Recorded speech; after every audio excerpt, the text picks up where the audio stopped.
Hi guys, welcome back to my channel. My name is Precious. If this is your first time, I'm a mom of 3 and I'm also married for some years. On this channel, I help to make your relationship and family a work in progress through video. Consider to press the subscribe button and the notification bell, and also check out other of my videos as well. Thank you so much.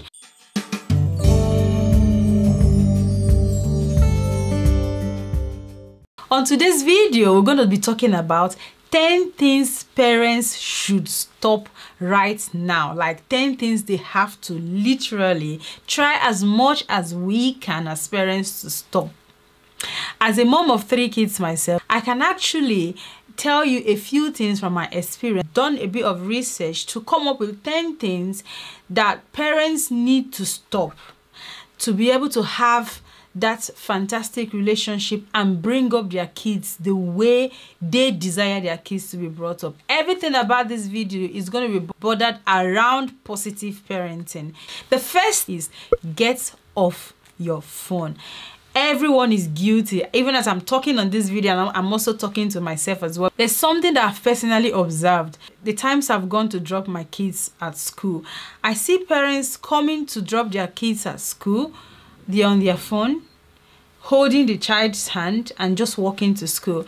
And sometimes parents drive as well. The time they drive from one place to another place is they feel like it's like driving is the time where parents talk on the phone, even while their children are in the car.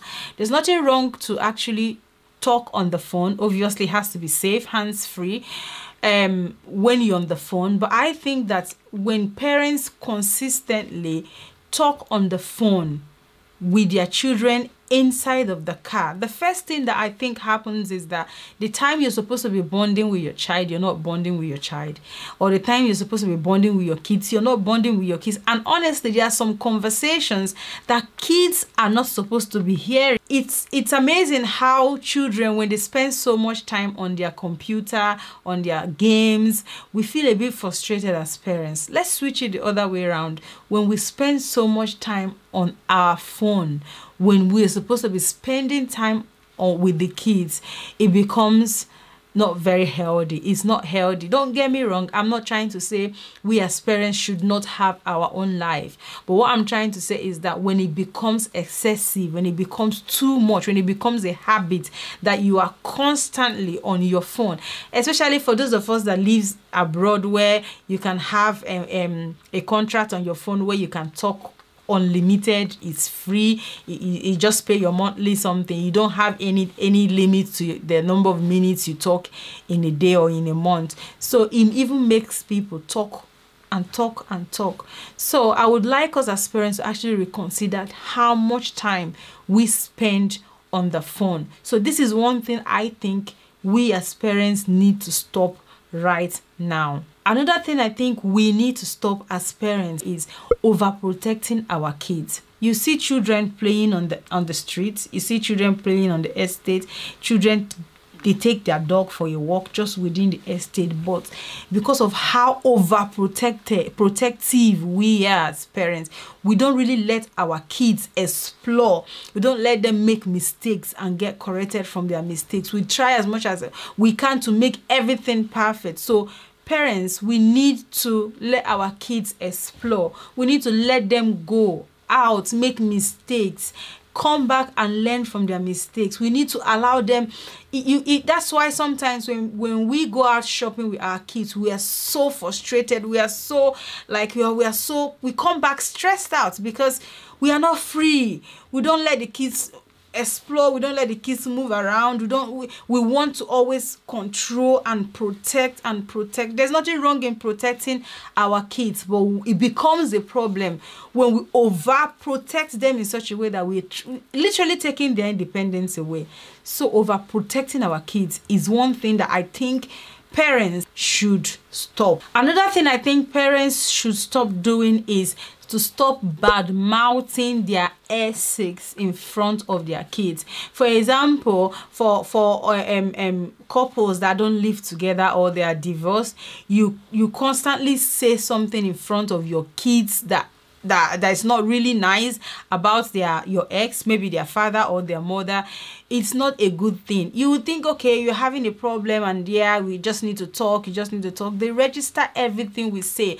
Apart from that, even people that are in a relationship, when you and your spouse are having issues, you talk to your spouse. You indirectly talking to your spouse by talking to your child. When your little boy or your little girl has done something wrong, you start saying, you need to stop it. You don't listen. That's why whenever I talk, you're just talking to your spouse. But you're indirectly just doing it as if he's not the one you're talking to. But he probably or she'll probably understand that you're talking to them. So as much as we try to be good parents, we should try to control what we say in front of our kids, because these are our kids. They hear. They're very intelligent. They're very smart children. They hear what we say, either good or bad, and they take it on board. So because we are role models to our children, let's try to portray that good side of us to our kids so they will learn it and become better and responsible adults when they grow up.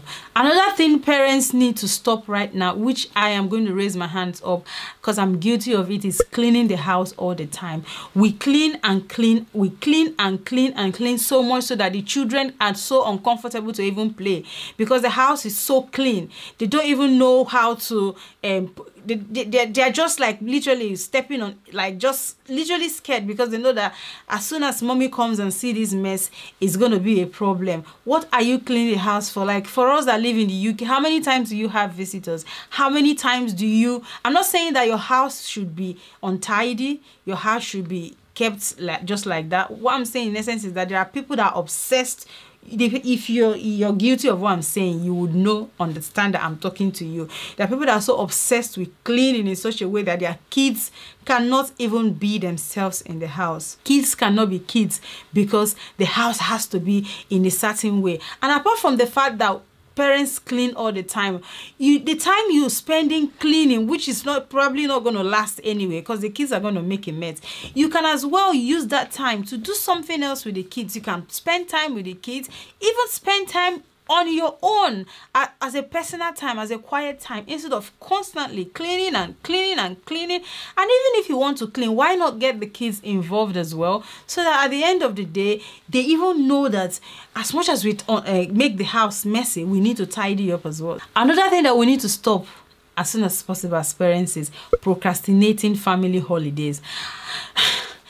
I know that sometimes it's family holiday is quite tricky. Growing up, holiday is going to auntie's house and going to uncle's house. I never had that holiday where I have to go to a different state or a different country or something just to have fun. No, I didn't have that. That has actually affected some of us in a way that when it comes to family holiday, we overthink it and think about the money we're going to spend, think about what we would have used that money for, think about one thing or the other, think about the perfect time. For me, there's no perfect time for you to go on holiday. You can have a baby right now as a woman. 2 weeks down the line, you go on holiday. Provided you can afford it. Provided you can actually make the holiday beautiful, enjoy it. You can enjoy your holiday. A colleague of mine actually said to me, she said, your children don't actually remember the gifts you give to them. Your children don't actually remember the shoe, the toys, the things that you buy for them. What they actually remember is the quality time you spend with them, like going on holiday. Please, my friends, my colleagues as parents, if you can afford a family holiday, why postponing the enjoyment? When do you think is going to be the right time for you to actually enjoy yourself, have fun? There's never going to be a right time as far as you can afford it. Even if you can afford it, go for the ones that you can afford. You don't have to go for a too much expensive one. Go for the one that you can afford and enjoy your life. Spend that quality time with your children in a different environment. If you are one of those that don't actually think about going on holiday, whenever someone mentions it, you just say, no, it's not your thing. You need to rethink it and see if it's something you're going to enjoy, because I know that holidays beautiful. Another thing that we as parents need to stop, like right now, is we have to stop shouting. We have to stop shouting. I made a video on how to stop yelling. How to stop yelling. I'm going to link it on the description, and I'm also going to link it on the card so that you can watch that video. How you can stop yelling. If you're brought up in an African home, if you're brought up in that culture, you will know that yelling or shouting is not something that is new, is normal thing. I grew up in that environment. When I'm stressed out, my voice, the pitch is one tone higher. When I'm tired, the pitch is another tone higher. When I'm this, the pitch is another tone higher. So it's something we need to stop. Growing up, I did not enjoy being shouted at. I didn't like it myself, but because I didn't like it, I can actually understand when I shout. Sometimes I beat myself to say, I need to stop this. Parents, we need to stop yelling. We need to stop shouting. I know that it's hard when you've been brought up in that environment. It's quite difficult, but let's think about the psychological effect that it would have on our kids. Let's think about the things that our kids will be affected by. Let's think about how our children are going to be suffering from this whole thing. Let's think about how it's going to affect them as well, and put a stop to this yelling, put a stop to shouting. Your child is not deaf. The person you're talking to is just by your side. What's the point shouting? What's the point raising your voice? What is the point? What is shouting does not change the fact that your child has been naughty. Shouting is not going to change the fact that your child will not be naughty again, because that child is still going to be a baby or a child. So why shout and shout in such a way that at the end of the day, you've got headache, you're stressed out, you're high, you at the end of the day, right, as parents, when we shout, we're actually dealing with ourselves. Another thing that parents need to stop right now is walking too much. I'm guilty.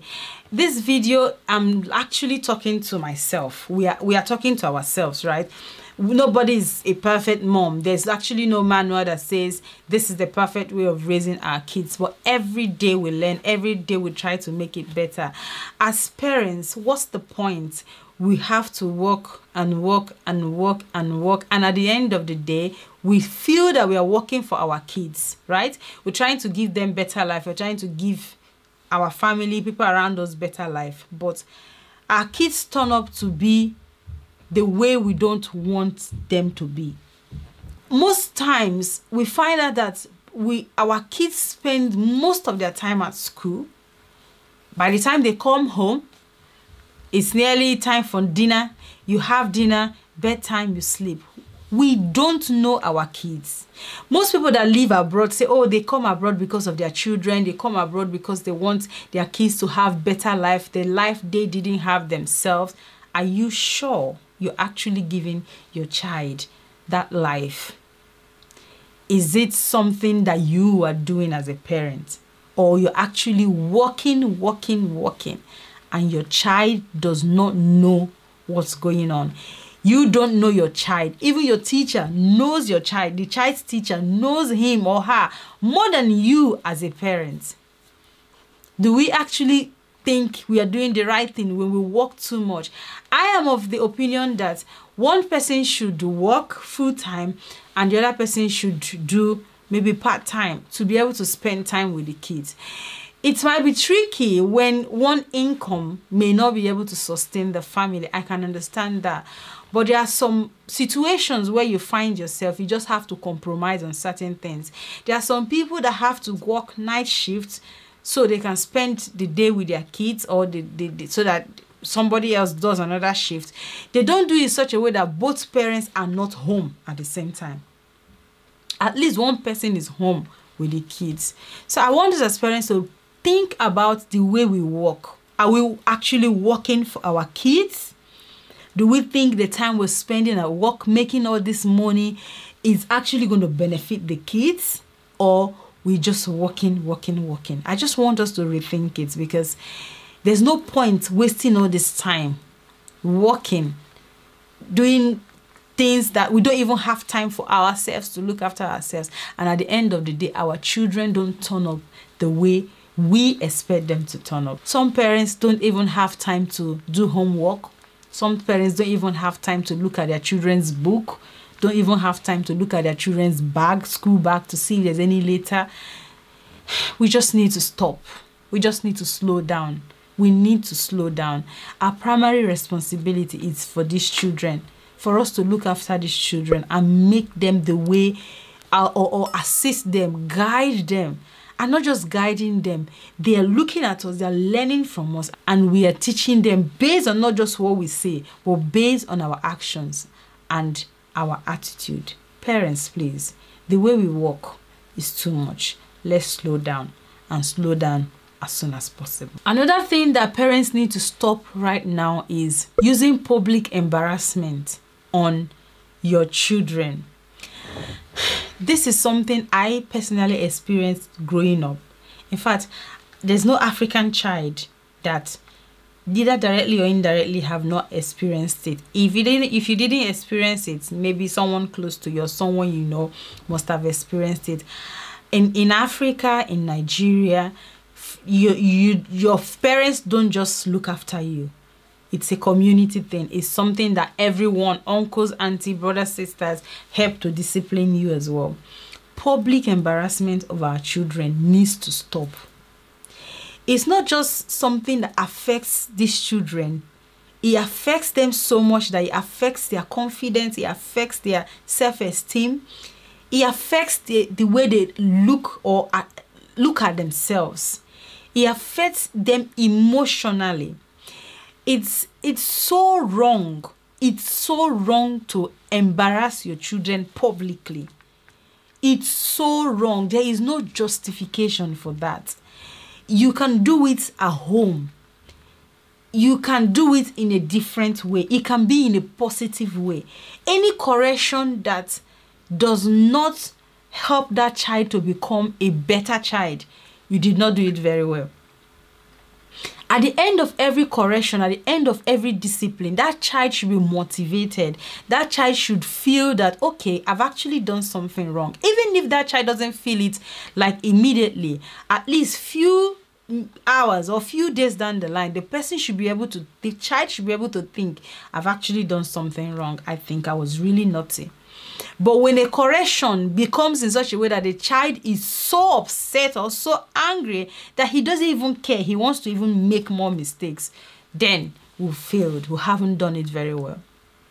There's no need for public embarrassment. If you are doing that to your child, or you're allowing somebody to embarrass your child publicly, stop it right now. Those things affect your child emotionally and psychologically. One of the things that we need to stop right now is you will see a parent who discipline her child or his child, and you don't want your child to show any form of emotion.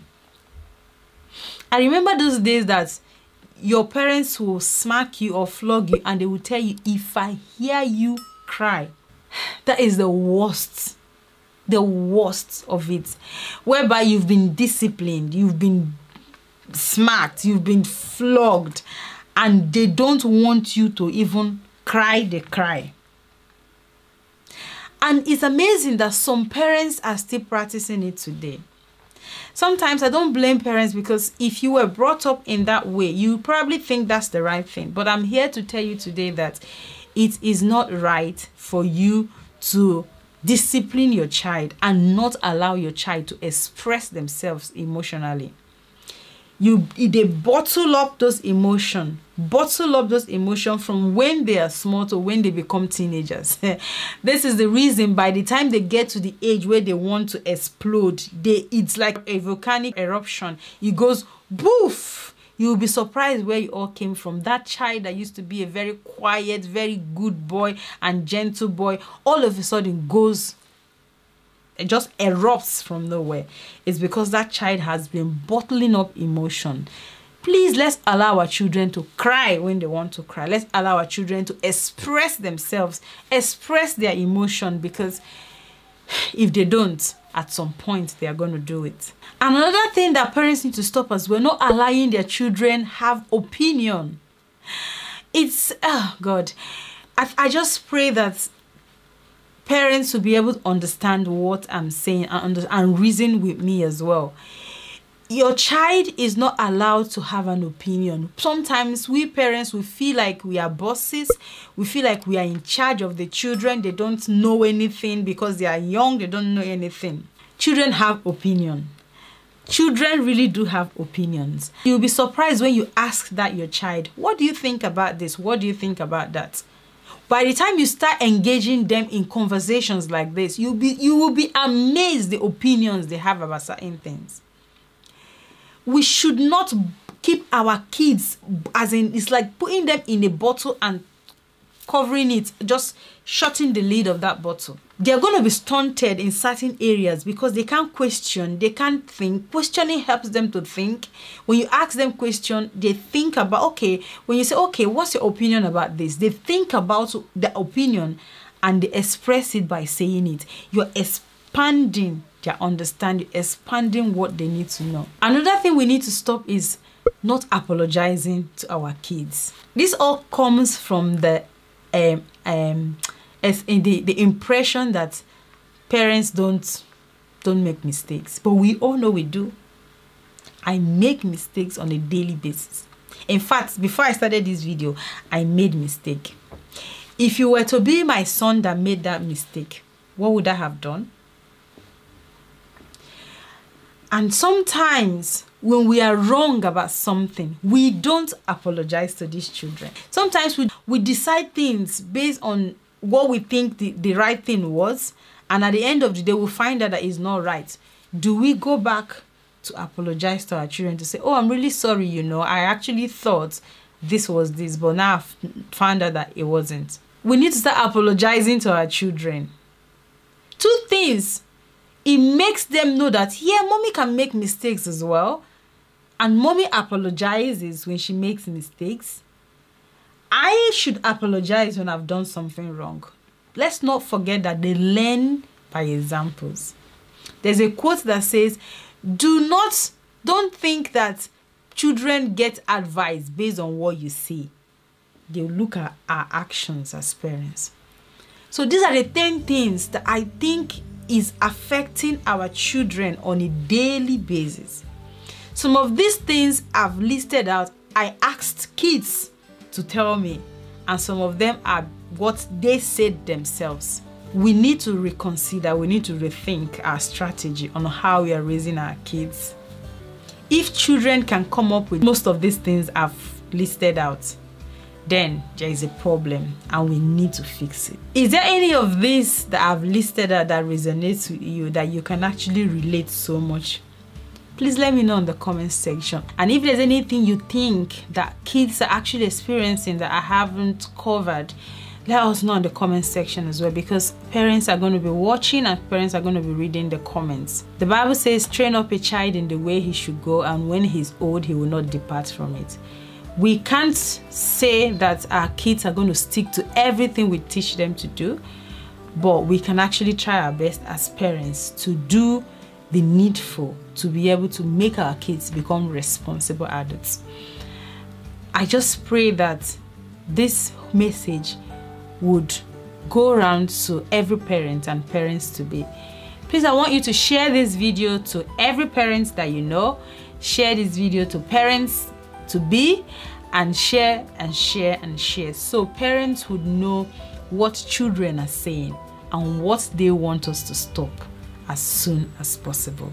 So thank you guys for watching this video. If you haven't subscribed and you like this video, please press the subscribe button and the notification bell, because like I said, I'm going to be posting videos like this. The aim of this channel is to help you make your family and your relationship a work in progress. Make it progressive through videos. So thank you guys for watching. Be grateful, be positive, and be yourself. See you on my next video. Thank you.